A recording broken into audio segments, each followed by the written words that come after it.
जय जिनेन्द्र बंधुओं, आज सुनते हैं जैन इतिहास की एक यादगार कहानी। शीर्षक है चोर कौन। कुछ दिनों से महाराज सैनिक के बगीचे से रोज ही आम चोरी हो ही जा रहे थे। राजा सैनिक ने वह वृक्ष महारानी चेलना के लिए विशेष तय लगवाए थे, जिसमें साल में हर समय आम पैदा होते थे। कड़ी नगर व्यवस्था व बगीचे की पहरादारी होते हुए भी अपने आप में यह आश्चर्यजनक था। जब कुछ दिनों बाद भी चोरी नहीं रुकी तो राजा ने यह घटना अपने मंत्री व पुत्र अभय कुमार को बताई और यथाशीघ्र चोर का पता लगाने का आदेश दिया। अभय कुमार रात्रि को वेश बदलकर निकला। सोचा उद्यान के पास वाली बस्ती में जाकर देखता हूं, शायद कुछ सुराग मिल जाए चोर का। वहां एक चौराहे पर कुछ लोग इकट्ठे होकर आपस में व्यंग व कथा कहानी सुनकर एक दूसरे का मनोरंजन कर रहे थे। अभय कुमार भी उनके बीच में आकर बैठ गया। उनके द्वारा पूछने पर उसने कहा, मैं एक परदेसी हूं, आपकी आज्ञा हो तो आपके साथ ही रात्रि विश्राम करके सुबह रवाना हो जाऊंगा। सभी व्यक्ति अपनी बात कह चुके, तब अपनी कुछ कहने की बारी आने पर अभय कुमार ने कहा, बसंतपुर नगर में एक कन्या रोज राजा के बगीचे से पूजा के लिए फूल तोड़कर ले आती थी। एक दिन माली द्वारा पकड़ ली गई। माली के धमकाने पर वह गिड़गिड़ाई और बोली, मुझे जाने दो, आगे से फूल नहीं तोड़ूंगी। माली उसके रूप को देखकर मोहित हो गया। बोला, अगर तू मेरी इच्छा पूरी कर दे तो मैं तुझे छोड़ दूंगा। युवती सकपकाई और फिर साहस रखते हुए बोली, अभी मैं कुंवारी हूं, कामदेव की पूजा करने जा रही हूं, तुम्हारे स्पर्श से अशुद्ध हो जाऊंगी। अभी मुझे जाने दो, वादा करती हूं विवाह होते ही प्रथम रात्रि को तुमसे मिलने आ जाऊंगी। अशुद्ध होने की बात माली के दिमाग में जम सी गई। उसने कहा, अपना वचन याद रखना। हाँ हाँ, मैं अपना वचन अवश्य याद रखूंगी, युवती ने तुरंत से बगैर सोचे समझे जवाब दिया। कुछ समय बाद युवती का विवाह विमल नाम के एक युवक से हो गया। विवाह की प्रथम रात्रि को युवती ने पति से कहा, प्राणनाथ, मेरे सामने एक धर्म संकट उपस्थित हो गया है, आप ही बताएं मैं क्या करूं। यह कहकर सारी घटना माली के साथ जो हुई थी वह पति को बता दी। युवक यह सुनकर एकाएक सन्न रह गया। फिर कुछ सोचते हुए कहा, तुमने सत्य कहकर मेरा मन जीत लिया है, जाओ, तुम्हारा कोई कुछ नहीं बिगाड़ सकता, सिर्फ अपने सत्य पर अटल रहना और सारी ये बात मुझे आकर सत्य बताना। युवती घर से निकली, 16 श्रृंगार में सजी धजी माली के द्वार की ओर चल दी। कुछ दूर चलने पर उसे 2 चोर दिखाई दिए। उन्होंने उसे कहा, जल्दी से अपने सारे आभूषण मुझे उतार के दे दो, हम पराई बहन बेटी को हाथ नहीं लगाते हैं। मृत्यु के भय से उसने कहा, मुझे अपने वचन का पालन करने इसी रूप में जाना है, मैं वापस आकर आपको आभूषण दे दूंगी, मेरी बात का विश्वास रख लीजिए। चोरों ने एक नजर एक दूसरे को देखा और फिर कुछ सोचकर उसे जाने की अनुमति दे दी। कुछ दूर जाने पर रास्ते में उसे एक दैत्य मिला।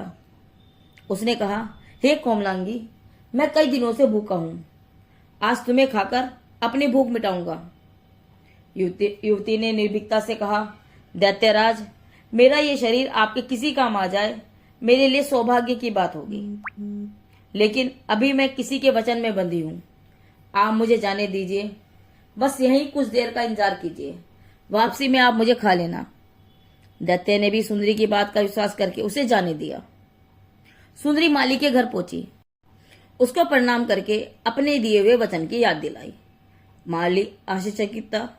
उसने हाथ जोड़कर उसे नमस्कार किया और कहा, बहन, आप तो देवी हैं, पूजा करने के योग्य हैं, मुझे क्षमा कीजिए, मेरा अपराध अक्षम्य है, पर मुझे विश्वास है आप जैसी देवी जरूर मुझे क्षमा करके मुझे प्रायश्चित का मौका जरूर देंगी। ऐसे कहकर यथा योग्य उपहार देकर उसे विदा किया। सुंदरी निर्भीकता से चलते हुए दैत्य के पास पहुंची और कहा, हे दैत्यराज, आप मुझे खाकर अपनी भूख मिटाएं। दैत्य ने क्षण भर को सोचा और कहा, जाओ, मैं तुम्हारे सत्य और वचनबद्धता पर कायम रहने से खुश हुआ हूं, मैं तुम्हारा भक्षण करके घोर पाप का भागी नहीं बन सकता। अगली बारी चोरों की थी। युवती की सारी कहानी सुनकर चोरों का मन बदल गया। उन्होंने कहा, जाओ, निर्भीक होकर अपने निवास स्थान पर जाओ। तुम जैसी सत्य पालन करने वाली स्त्री को तो हमारे बहन के समान है। घर जाकर सुंदरी ने सारी घटना पति को यथा स्थिति बता दी। उसने खुश होकर कहा, प्रिय, मुझे तुम्हारी सत्यवादिता पर विश्वास था, इसलिए तुम्हें जाने दिया और तुम्हारी विजय हुई। कहानी सुनाकर अभय कुमार एक क्षण को चुप हो गया, फिर बोला, सज्जनों, आप सब ज्ञानी हैं, बुद्धिमान हैं, आप लोगों ने कहानी बड़े ध्यान से सुनी। कृपया आप मुझे बताएं, इन सब में श्रेष्ठ कौन? सुंदरी, उसका पति, चोर, दैत्य अथवा वह माली? ऐसे कहकर अभय कुमार चुप हो गया। स्त्रियां तुरंत ही बोल पड़ी, सुंदरी का साहस ही सबसे बड़ा है, वही श्रेष्ठ है। भरत बोले, नहीं, दैत्य कई दिन का भूखा था, उसने अपने हाथ में आए हुए प्राणी को जाने दिया, वह तो मनुष्य भी नहीं है, इसलिए वही श्रेष्ठ है। युवकों ने कहा, नहीं, कदापि नहीं, कोई भी व्यक्ति अपनी नवविवाहिता पत्नी को पर पुरुष के पास जाने की अनुमति नहीं दे सकता, इसलिए उस युवक का त्याग सर्वश्रेष्ठ है। तभी एक व्यक्ति भीड़ में से खड़ा हुआ और बोला, क्या उन चोरों का त्याग श्रेष्ठ नहीं है जिन्होंने हाथ में आए हुए कीमती आभूषणों को ऐसे ही छोड़ दिया? मेरी नजर में तो वही श्रेष्ठ है।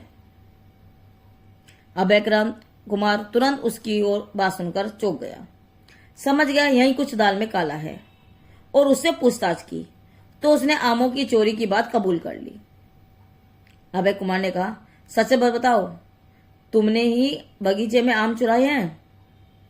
सभी चकित थे, यह व्यक्ति जो पूछताछ कर रहा है कौन है? अभय कुमार ने उसे गिरफ्तार कर लिया और अगले दिन राज दरबार में पेश किया। वह व्यक्ति बोला, महामंत्री जी, मैं व्यवसाय से चोर नहीं हूं, सच मानिए मेरा नाम मातंग है। मैंने वह आम अपनी गर्भवती पत्नी की इच्छा पूर्ण करने के लिए ही चुराए थे, क्योंकि आम इस ऋतु में कहीं और उपलब्ध नहीं थे। मुझे क्षमा कीजिए। राजा ने हुक्म दिया, इसका अपराध अक्षम्य है, इसे मृत्युदंड दिया जाए। अभय कुमार ने सोचा, इसका अपराध तो अपराध है, पर शायद मृत्युदंड का अधिकारी तो यह नहीं है। कुछ पल सोचा और मातंग से पूछा, एक बार बताओ, उद्यान के चारों ओर ऊंची दीवार होने और दरवाजों पर इतना कड़ा पहरे होने के बाद भी तुमने ये आम चुराए कैसे? चोर बोला, हजूर, मैंने आकाशनी विद्या सीखी है, उसी विद्या का प्रयोग करके मैंने फलों की डाल को अपनी ओर आकर्षित कर लिया और उस पर से आम तोड़ लिए। मातंग ने सिर झुकाकर जवाब दिया। अभय कुमार ने राजा को मुखातिब होकर कहा, राजन, मेरी सलाह है आप मातंग से यह दुर्लभ विद्या सीख लें, उसके बाद ही इसे दंड दिया जाए। सैनिक को अभय कुमार की बात पसंद आ गई। उन्होंने मातंग से आकर्षणी विद्या सीखना प्रारंभ कर दिया। मातंग एक आसन पर बैठ गया और राजा को मंत्र पाठ सिखाने लगा, परंतु राजा मंत्र जाप बार बार भूल जाते। उन्होंने मातंग से गुस्से में कहा, तुम मुझे ठीक से विद्या नहीं सिखा रहे हो।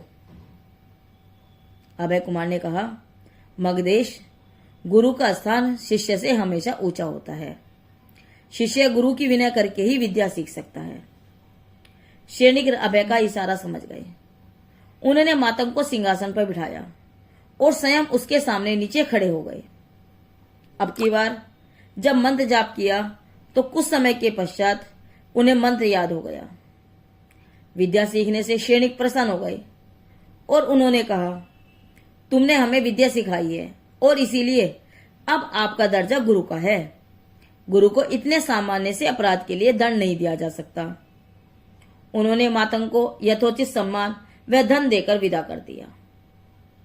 अभय कुमार दरबार में बैठा अब मंद मंद मुस्कुरा रहा था। उसकी मनचाही इच्छा पूरी हो गई थी। आखिर वह एक से मामूली से अपराध के लिए मृत्युदंड नहीं चाहता था। विनय बिना विद्या नहीं मिलती। विद्या के अभाव में आपको ज्ञान की प्राप्ति नहीं हो सकती। जब तक आपको यथार्थ ज्ञान की प्राप्ति न हो जाए, सच्चा सुख यानी मोक्ष की प्राप्ति नहीं हो सकती। यदि महान बनना है तो विनयी बने, झुकना सीखें। धन्यवाद। जिनदेव की वाणी आगम वाणी।